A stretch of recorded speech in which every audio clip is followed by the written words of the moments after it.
दोस्तों नमस्कार। DR. Verma education में आपका स्वागत है। आज हम अंतर्राष्ट्रीय राजनीति के अंतर्गत नया पाठ लेकर आए हैं जिसका नाम है शीत युद्ध, जो कि TGT, PGT, GRC, LT, net और जीआरएफ आदि परीक्षाओं के लिए अति महत्वपूर्ण है। अगर भैया यह वीडियो अगर अच्छा लगे तो वीडियो को लाइक, शेयर और चैनल को सब्सक्राइब कर जाओ। तो चलिए शुरू करते हैं। शीत युद्ध। शीत युद्ध को कई नामों से जाना जाता है, जैसे वैचारिक युद्ध यानी विचारों के द्वारा युद्ध, मनोवैज्ञानिक युद्ध और छद्म युद्ध। शीत युद्ध शब्द का सर्वप्रथम प्रयोग बर्नार्ड बारुच ने किया था। इसाक द्वेसर के अनुसार यह न तो युद्ध है और न शांति। शीत युद्ध वह युद्ध है जो विचारों से लड़ा जाता है, हथियारों से नहीं। इसीलिए शीत युद्ध को वैचारिक युद्ध भी कहा जाता है। इसे मानसिक युद्ध, मनोवैज्ञानिक युद्ध व छद्म युद्ध व आभासी युद्ध के नाम से जाना जाता है। अर्थात यह एक ऐसा युद्ध है जिसमें युद्ध का आभास तो होता है लेकिन युद्ध नहीं होता है। द्वितीय विश्व युद्ध के बाद यूरोपीय शक्तियों का ह्रास हुआ। एशिया, अफ्रीका व लैटिन अमेरिका राष्ट्र राज्य के रूप में अस्तित्व में आए। विश्व में दो महाशक्तियों का उदय हुआ। इसे अमेरिका व सोवियत संघ के नाम से जाना जाता है। ये दोनों महाशक्तियाँ शक्ति में लगभग समान थी, लेकिन दोनों की विचारधारा एक दूसरे के विपरीत थी।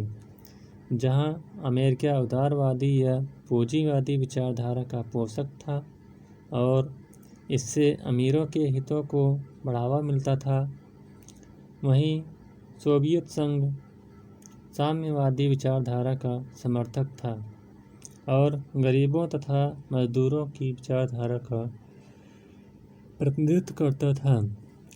जब दोनों महाशक्तियों ने अपनी अपनी विचारधारा का प्रचार प्रसार करने का प्रयास किया तो उनके बीच एक वैचारिक युद्ध प्रारंभ हो गया, जिसे शीत युद्ध का नाम दिया गया। यह पत्रिकाओं, कागज के गोलों, एक दूसरे के विरुद्ध अनावश्यक बयानबाजी, जासूसी आदि के रूप में प्रकट हुआ और इस शीत युद्ध का परिणाम यह हुआ कि विश्व में आतंक और भय का वातावरण पैदा हुआ। के.पी.एस. मेनन के अनुसार यह दो विचारधारा, दो पद्धतियों, दो गुटों, दो महाशक्तियों और दो व्यक्तियों के बीच आपसी टकराव था। यह विचारधारा थी उदारवादी और साम्यवादी। दो पद्धतियाँ थी उदारतंत्र और जनवादी लोकतंत्र। दो गुट थे नाटो और वार्सा पैक्ट। दो देश थे अमेरिका और सोवियत संघ, तथा दो व्यक्ति थे थॉमस डगलस और स्टालिन। शीत युद्ध के दौरान महाशक्तियों द्वारा अपनाए जाने वाले साधन: नंबर 1 सांस्कृतिक घुसपैठ, नंबर 2 आर्थिक सहायता की नीति, नंबर 3 सैनिक संगठनों की स्थापना, नंबर 4 खुफिया संगठनों के षड्यंत्र, नंबर 5 सैनिक अड्डों की स्थापना और नंबर 6 शैक्षणिक क्षेत्र में घुसपैठ। शीत युद्ध की शुरुआत अमेरिका की तरफ से हुई। शीत युद्ध मुख्य रूप से द्वितीय विश्व युद्ध के बाद प्रारंभ हुआ और यह विभिन्न चरणों में आगे बढ़ा, जो कि निम्नलिखित है। शीत युद्ध का पहला चरण 1946 से लेकर 1952 तक माना जाता है। इस दौरान निम्नलिखित घटनाएं घटी। नंबर 1, चर्चिल का फुलटन में भाषण। 5 मार्च सन 1946 को अमेरिका के फुलटन नामक स्थान पर भाषण देते हुए चर्चिल ने साम्यवाद को फांसीवाद से भी अधिक खतरनाक बताया। इस बात से सोवियत संघ काफ़ी नाराज हुआ और यही अमेरिका की तरफ से शीत युद्ध की शुरुआत है। नंबर 2, ट्रूमैन सिद्धांत। 12 मार्च 1947 को इसका प्रतिपादन हुआ। इसमें कहा गया कि संसार में जहाँ कहीं भी शांति को भंग करने वाला परोक्ष या अपरोक्ष आक्रामक कार्य होगा, वहाँ अमेरिका सुरक्षा संकट समझेगा और उसे रोकने का हर संभव प्रयास करेगा। नंबर 3, मार्शल योजना। विश्व को साम्यवादी क्रांति के खतरे से बचाने के लिए 8 जून 1947 को मार्शल योजना की घोषणा किया। अमेरिकी विदेश सचिव मार्शल ने कहा कि इस समय तत्काल यूरोप के आर्थिक पुनरुत्थान का प्रयत्न नहीं किया गया तो वह साम्यवादी हो जाएगा। नंबर 4, कोमकेन की स्थापना। सोवियत गुट ने मार्शल योजना का जवाब देने के लिए 25 अक्टूबर 1947 को कोमकेन का गठन किया। इसका उद्देश्य था फ्रांस और इटली सहित यूरोप के साम्यवादी दलों को संगठित करना। इससे अमेरिका और पश्चिमी यूरोप के राष्ट्र उसके खिलाफ हो गए। नंबर 5, नाटो का गठन। 4 मार्च 1949 को अमेरिका के नेतृत्व में कनाडा और पश्चिमी यूरोप के 10 देश नाटो नामक सैनिक समझौते पर हस्ताक्षर किया और इसमें कहा गया कि यदि नाटो के किसी एक देश पर कोई आक्रमण हुआ तो अमेरिका चुप नहीं बैठेगा। नंबर 6, 1949 में चीनी क्रांति हुई, जिसके परिणामस्वरूप चीन में साम्यवाद की स्थापना हो गई। इससे अमेरिका की मुश्किलें और बढ़ गईं। नंबर 7, बर्लिन की घेराबंदी। 1 मार्च 1948 को सोवियत संघ ने स्थानीय मुद्रा विषयक झगड़े का मुद्दा बनाकर पश्चिमी बर्लिन के स्थल मार्ग और जल मार्ग की घेराबंदी कर दी, जिससे दोनों महाशक्तियों के बीच एक और महासंकट उत्पन्न हो गया। हालांकि यह घेराबंदी 1948 में ही समाप्त हो गई, लेकिन जर्मनी दोनों महाशक्तियों की क्रीड़ा असली बन गई। नंबर 8, कोरिया संकट। 1950 में साम्यवादी उत्तरी कोरिया ने दक्षिणी कोरिया पर आक्रमण कर दिया, जिसमें दोनों महाशक्तियों ने एक का साथ दिया। नंबर 9, 1951 में अमेरिका जापान शांति संधि हुई, जिसे सोवियत संघ ने अपने खिलाफ माना। शीत युद्ध का दूसरा चरण। यह चरण 1953 से 1958 तक माना जाता है। इस दौरान कुछ ऐसी घटनाएं घटीं जिससे शीत युद्ध में वृद्धि हुई। नंबर 1, 1953 में सोवियत संघ ने परमाणु परीक्षण किया। नंबर 2, हिंद चीन समस्या। 1953 में हिंद चीन क्षेत्र जैसे वियतनाम, लाओस, काम्बोडिया की दोनों महाशक्तियां अपनी अपनी सरकारें स्थापित करने लग गईं, जिससे इस क्षेत्र में भी संघर्ष पैदा हो गया। सिएटो तथा सेंटो का गठन। अमेरिका ने तीसरी दुनिया के देशों में साम्यवाद का प्रसार रोकने के लिए सिएटो और सेंटो नामक सैनिक समझौते को क्रमशः 1954 व 1955 में लागू किया। वार्सा पैक्ट का गठन। इसका गठन 14 मई 1955 को सोवियत संघ ने पूर्वी यूरोप के देशों को मिलाकर किया। वार्सा पैक्ट मूलतः नाटो का जवाब था। जुलाई 1991 में सोवियत संघ के विघटन के साथ वार्सा पैक्ट भी समाप्त हो गया। सुएज नहर संकट। 1956 में मिस्र ने सुएज नहर का राष्ट्रीयकरण कर दिया। उसके जवाब में फ्रांस और ब्रिटेन ने मिस्र पर सैनिक हमला कर दिया। सोवियत संघ ने इस हमले की आलोचना किया। आइजनहावर की घोषणा। जून 1957 में इस सिद्धांत की घोषणा हुई।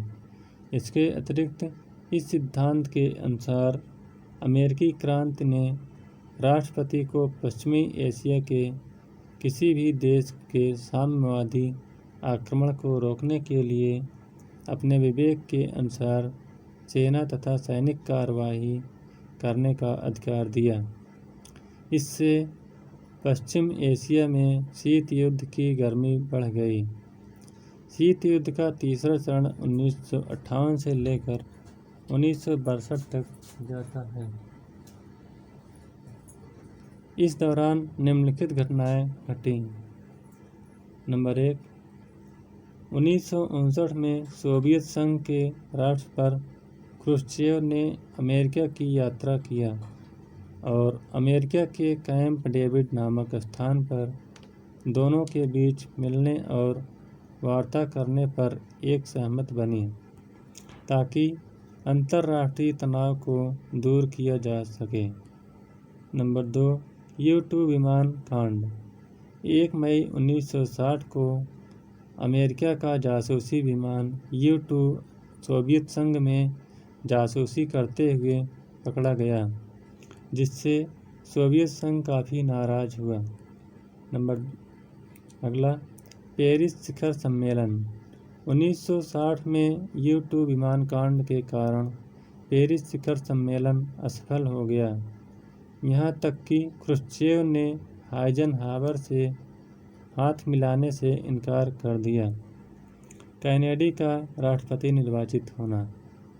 8 नवंबर 1960 को क्रुश्चेव ने कैनेडी को बधाई संदेश भेजा और दोनों ने आशा व्यक्त किया कि शीत युद्ध में कमी आएगी।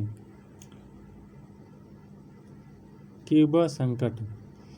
क्यूबा अमेरिका के निकट एक टापू है जहां फिदेल कास्त्रो के नेतृत्व में साम्यवादी सरकार की स्थापना हुई और सोवियत संघ के साथ उसने संबंध बढ़ाना शुरू कर दिया। सोवियत संघ ने क्यूबा में एक सैनिक अड्डा स्थापित कर दिया। अमेरिका ने चेतावनी दिया कि यदि इसे तत्काल नहीं हटाया गया तो अमेरिका क्यूबा को नष्ट कर देगा। अतः सोवियत संघ ने सैनिक अड्डा हटा लिया और संकट टल गया। शीत युद्ध का चौथा चरण। यह 1963 से लेकर 1979 तक विद्यमान था। इस युद्ध को तनाव शैथिल्य या वेदांत या दीता का युद्ध कहा जाता है, क्योंकि इस दौरान कुछ ऐसी घटनाएं घटी जो शीत युद्ध कम करने में महत्वपूर्ण भूमिका निभाई। ये घटनाएं निम्नलिखित हैं। नंबर 1, 25 जुलाई 1963 को अमेरिका, सोवियत संघ और ब्रिटेन के बीच एक आंशिक परमाणु परीक्षण प्रतिबंध संधि हुई। फ्रांस ने उसमें भाग नहीं लिया और चीन ने इसका विरोध किया। नंबर 2, 1963 में क्रेमलिन और वाशिंगटन के बीच हॉटलाइन व्यवस्था स्थापित हुई, जिसमें तय हुआ कि दोनों राष्ट्राध्यक्ष आपस में बातचीत करके माहौल बनाने का प्रयास करेंगे। नंबर 3, 1968 में परमाणु अप्रसार संधि हुई। नंबर 4, 1971 में बर्लिन समझौता हुआ, जिसमें यह तय हुआ कि पूर्वी बर्लिन के लोग पश्चिमी बर्लिन और पश्चिमी बर्लिन के लोग पूर्वी बर्लिन जा सकते हैं। नंबर 5, 1973-74 में मिसाइल परीक्षण प्रतिबंध संधि हुई, जिसे स्टार 1 या स्टार 2 के नाम से जाना जाता है।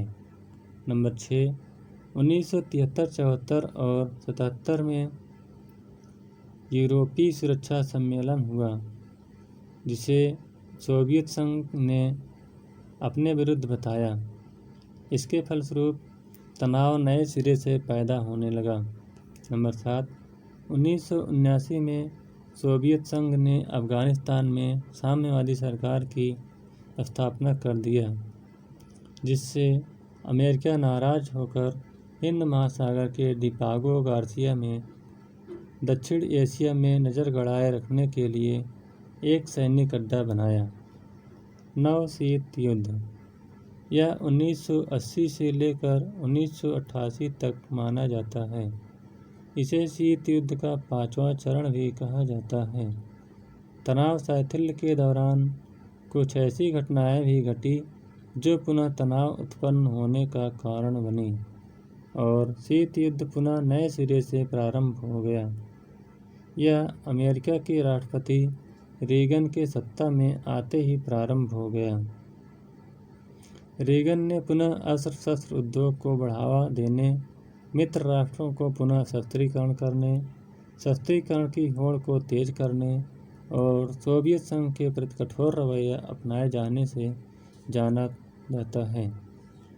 इसी दौरान दोनों महाशक्तियों ने एक दूसरे को पछाड़ने के लिए अंतरिक्ष में अपने अपने उपग्रह भी भेजना शुरू किया।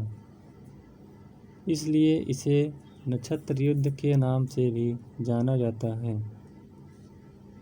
सन 1986 में अमेरिकी स्टार वार कार्यक्रम के विरुद्ध सोवियत संघ ने भी जवाबी कार्रवाई प्रारंभ कर दिया। सोवियत संघ ने 1987 में अमेरिका को चुनौती दिया कि यदि वह परमाणु परीक्षण किया तो हम भी इसे पुनः प्रारंभ कर देंगे। सन 1988 के प्रारंभ में राष्ट्रपति रीगन द्वारा कांग्रेस में प्रस्तुत दस्तावेज यह संकेत देता है कि सोवियत संघ के प्रति अविश्वास अब भी अमेरिका की राष्ट्रीय नीति का आधार बना हुआ है।